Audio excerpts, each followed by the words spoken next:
యనమల రామిరెడ్డి కుమారుడు వైభవ్ గొడవతో హీరోగా పరిచయమై ఆ తర్వాత పలు చిత్రాల్లో నటించి పేరు తెచ్చుకున్నాడు. అయితే తెలుగులో కంటే తమిళంలోనే ఎక్కువగా మూవీస్ చేస్తూ కోలీవుడ్లో సెటిల్ అయ్యాడు.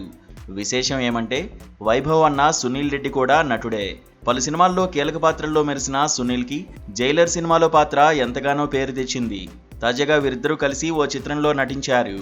అదే పెరుసు. మార్చి 15న తమిళనాట రిలీజ్ అయిన ఈ సినిమా ఇప్పుడు ఓటీటీ ప్లాట్ఫామ్ నెట్ఫ్లిక్స్లో అందుబాటులోకి వచ్చింది. పూర్తి స్థాయిలో ఫ్యామిలీ ఎంటర్టైనర్గా రూపొందిన పెరుసు ఎలా ఎంటర్టైన్ చేస్తుందో చూద్దాం.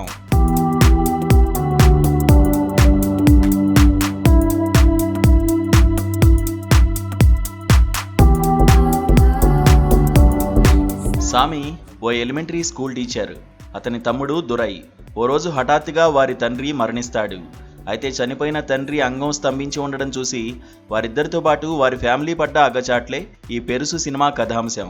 లైన్ వినగానే కొంచెం అశ్లీలతగా ఉంటుందేమో అనిపిస్తుంది, కానీ సినిమా మాత్రం అలా ఉండదు. ఆ పెద్దాయన పరువు గంగలో కలిసిపోకుండా ఉండడానికి ఆ అన్నదమ్ములిద్దరితో పాటు స్నేహితులు, సన్నిహితులు ఆటో శంకర్గా నటించిన రెడిన్ కింగ్స్లే, డాక్టర్గా నటించిన విటి గణేష్, సామి, దురై మేనమామ పాత్రలో కనిపించిన మనీష్ కాంత్, ఫ్రీజ్ బాక్స్ ఓనర్గా నటించిన కరుణాకరణ్ పండించిన కామెడీకి కడుపుబ్బా నవ్వకుండా ఉండలేం. ఇళంగో రామ్ దర్శకత్వం వహించిన ఈ సినిమాకు 2023లో వచ్చిన శ్రీలంకన్ మూవీ టెంటిగో ఆధారం. ఈ సినిమాకు ప్రముఖ తమిళ దర్శకుడు కార్తీక్ సుబ్బరాజ్ ఓ నిర్మాత కావడం విశేషం. దీన్ని తెలుగులో పెద్ద పేరుతో డబ్ చేసి రిలీజ్ చేయడానికి రెడీ అవుతున్నారు.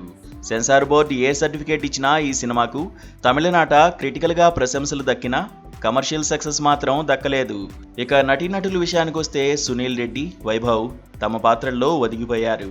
సహజంగా మన ఇళ్ల చుట్టుపక్కలతో పాటు బంధువుల్లో వివిధ మనస్తత్వాలతో ఉండే మనుషులు, వారి క్యూరియాసిటీ ఎలా ఉంటుందో ఈ సినిమాలో చూపించారు. పాయింట్ కొత్తదైనప్పటికీ కొంచెం ఇబ్బంది కలిగించేది కావడంతో జాగ్రత్తగా డీల్ చేయాల్సిన పరిస్థితి. దానిని దర్శకుడు ఇళంగో రామ్ శృతి మించకుండానే తీయగలిగాడు. అరుణ్ రాజ్ బ్యాక్గ్రౌండ్ మ్యూజిక్ పర్వాలేదు. One time watchable movie.